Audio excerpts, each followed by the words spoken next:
tagal ng ating So hello guys, once again welcome back muli sa ating channel, panibagong araw at panibagong reaction video ang ating pag-uusapan. Welcome back mga sulit kami Chris supporters. So ayan, meron pa rin Chris, no? Kasi parang nasanay na tayo na Chris talaga yung itawag natin. So pagpasensyahan nyo na po kasi para sa atin ay hindi pa rin nawawala yung Micres, and alam natin hanggang ngayon marami pa rin ang nagmamahal sa Micres kahit wala na po yung Micres.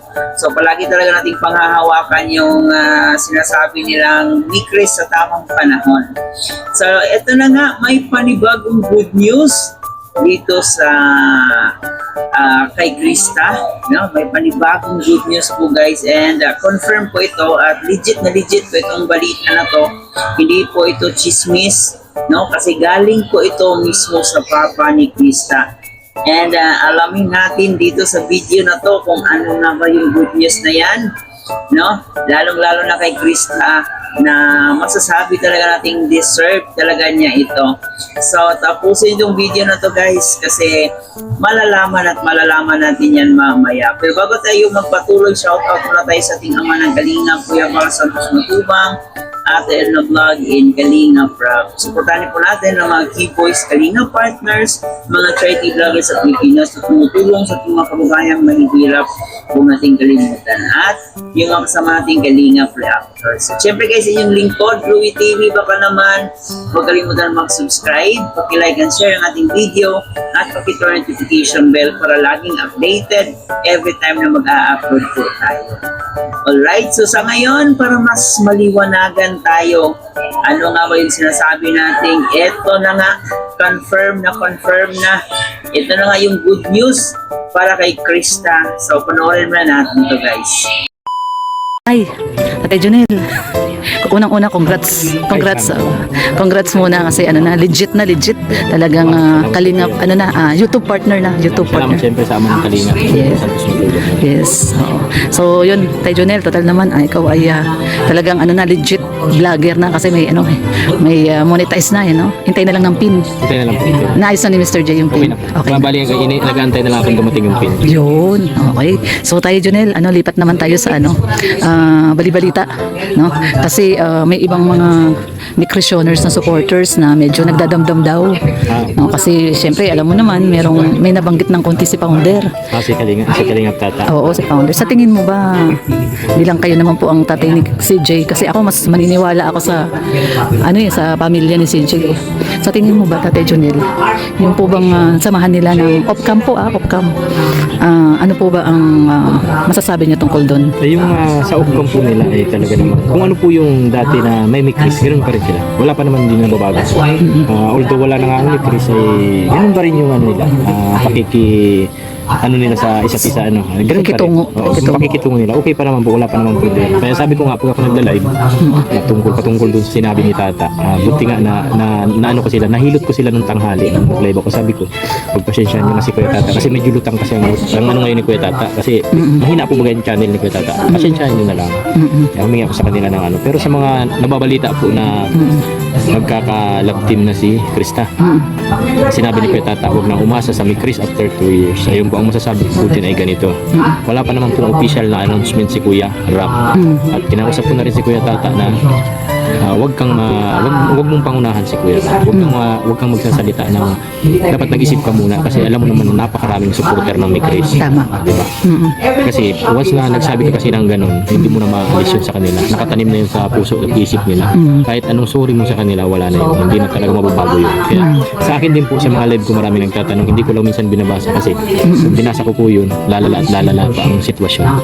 Kaya ang masasabi ko po dyan, kung mahal nyo talaga ang Chris, although wala ng Chris, sana po pakiusap ko lang mo rin yung iba yung dalawa at suportahan nyo yung kung ano man yung mga ginagawa nila. Gaya ni Kalingap Mikoy sa niya po sa charity vlog. Yan, suportahan nyo po kung mahal nyo talaga ang Chris. Tapos yung anak ko, focus po si Chris na ngayon sa pag-aaral sa study niya. Yun lang po, wala pa naman kami kasi po yung sinasabi ni Kuya Tata kasi na ilalab team na or itatandim, wala pa po kasi hindi pa naman kami na abiso ni Kuya Ram. Mag-uusap pa sila ni Chris Tabot. Kaya tinuldukan ko na po yung issue na yan. wala pong katotohanan doon. Tama. Yung sinabi ni Founder, medyo na ano, pero nakabawi naman si Founder. Parang nagsabi yata siya na prank niya lang yun or nagsuri na siya. Ayun. Yun naman pala. So, parang prank lang pala niya yun. So, yun. So, anyway, Tatay Jonel, masaya tayo kasi kayo mismo na tatay ni CJ. Siyempre, kayo ang mas maniniwalaan. Siyempre. Diba? Kasi, Sabi nga nila, binangahawakan na lang nila ako kasi ako yes. yung tatay. Oo, tama. Sabi ko, may nagsasabi sa akin, tigilan ko na yung pagsasabi kay Mikoy ng manugang. Ako po kasi talagang sa channel ko, good vibes. Kasi tinatawag talaga ako niya na dad. Oo, narinig ko yun. Wala pa akong Tinawag channel. kanyang dad. Oo, narinig ko Wala pa yun. akong channel. Wala pa ako kay Kuya Bal, di pa ako BSM. Dad ng tawag niya. Ngayon po, gusto ko lang din mapasaya yung mga tao. Kaya sila man ang nagsabi sa akin niya na pambansang manugang at pambansang bilang. So siyempre, gusto ko rin maging masaya yung mga OFW natin sa yung mga viewers. Kaya ganun ang tawag ko sa kanya, manugang. Ay, yung iba kasi, huwag na daw tawagin kasi gaya yung mga issue nga. Sabi ko, wala naman po. Yung ano ko yung talaga, kung mahal mo yung ni Chris, suportahan mo. Tama. Tama po. Yan, Tatay Jonel, may iba naman tayo. Basta tayo, sabi ko nga, good vibes lang tayo. Good vibes. Pero lagi naman tayo. So may iba naman tayo, Tatay Jonel. Total naman nandito na tayo. Pwede bang ituro mo sa akin saan ba yung lupa dito ni Krista? Ayan po, ito po yung lupa ni Krista. Itong may bahay na ito, court.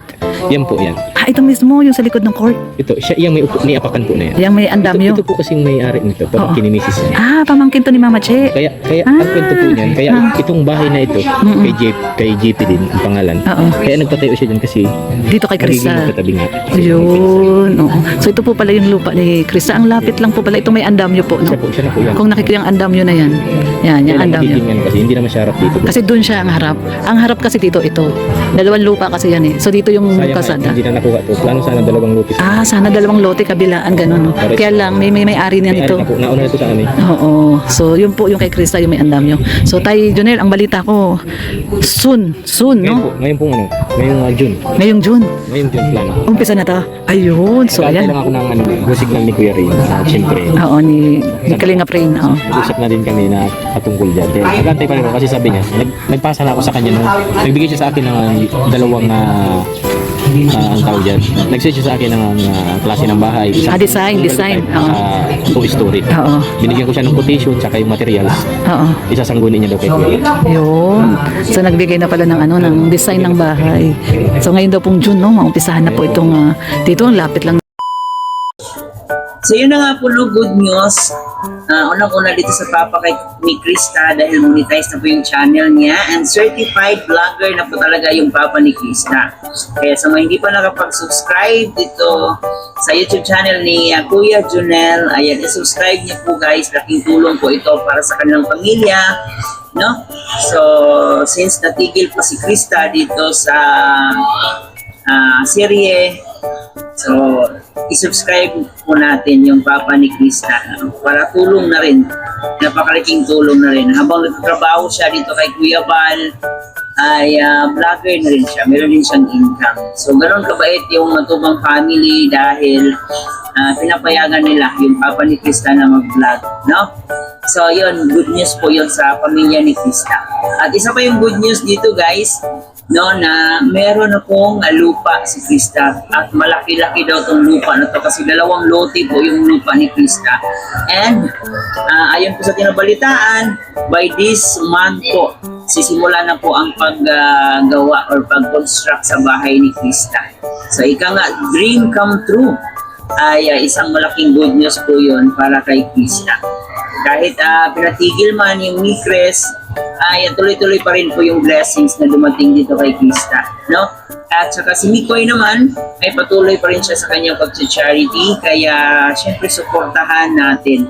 Huwag nating iwan yung pag-charity ni Kalinga Mikoy para meron din siyang matulungang mga kababayan natin, no? Lalong-lalo ngayon na sobrang hirap na hirap po tayo sa buhay.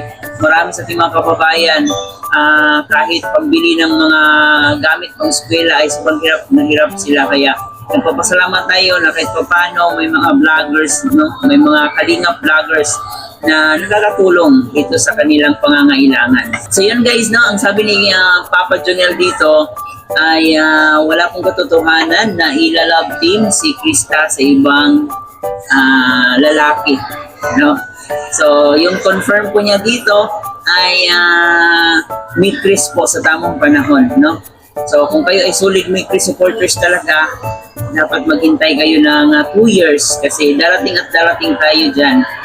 Kung nandito pa man yung Kalingap after 2 years at nandito pa si Krista, si Nicoy, so aasahan talaga nating muling magbabalik ang Migres. So wala pong katotohanan na ilalove team si Krista sa ibang lalaki and wala pa pong balita dyan, no? At kung merong mga makapagsabi niyan, wala pong iba kung si Kalinga Prab. No? Si Kalinga Prab lang yung may authorization na magbalita sa ganyang klaseng balita. Kasi alam po natin talaga na marami ang madismaya, marami ang malungkot, masaktan, magalit kung ilalabti man si Krista dito sa ibang lalaki.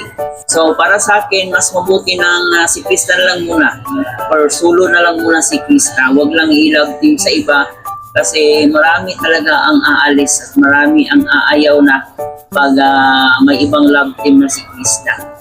So yan po ang ating panghawakan sa ngayon at sana yan pa ang mangyayari, no? Well, okay naman pag mag-solo si Krista, madadala naman niya yung yung pag-arte niya, doon naman siya, marami naman siyang talent, kaya for sure mai-enjoy pa rin naman ang mga viewers, no? Kahit wala pa po siyang love team. Pero kung gugustuhin man ni Kalinga Prab na i-love team si Krista sa ibang lalaki, baka merong kaedad niya dyan at kasing gwapo at kasing kisig ni Kalinga Pipoy. So baka lang naman, no, kung i-love team ni Kalinga Prab si Krista, so nasa kanya pa rin naman ang desisyon at tayo bilang supporters ay susunod lang naman tayo. Pero sana sa ngayon ay wag muna kasi parang fresh pa po ang nangyari and marami pa sa mga Migres supporters ang nasaktan. Mas maigi na solo na muna si Krista sa ngayon. No? So yan ay opinion lang naman natin. So kayo ba guys, mga solid Migres supporters dyan, ano yung mga opinion nyo patungkol sa ganitong usapin? So, i-comment niyo po dyan sa ating comment section. Pero ang importante ngayon guys is yung good news about kay Krista. No, monetize na yung papa niya kahit paano meron lang sasahurin dito sa pagbablog. And at the same time, nagtatrabaho yung papa niya sa Miracuyabal. At yun na nga, yung lupa rin ni Krista ay papatayuan na rin ng kanilang bahay. So yun po talaga ang good news na hindi na mababawi, hindi na mawawala. Mawawala man yung Migres, pero yung good news na yan ay mananatili habang buhay. Hanggang dito na lang muna guys ang ating reaction for today's video. Huwag kalimutan mag-subscribe sa ating channel, paki-like and share na rin ang ating video, at paki-turn notification bell para laging updated. At syempre, ating suportahan ang ating buong team Kalingap sa pamumuno ni Kuya Bal Santos Matubang. Once again guys, maraming salamat. Ito po yung host na si Chloe TV. Thank you for watching.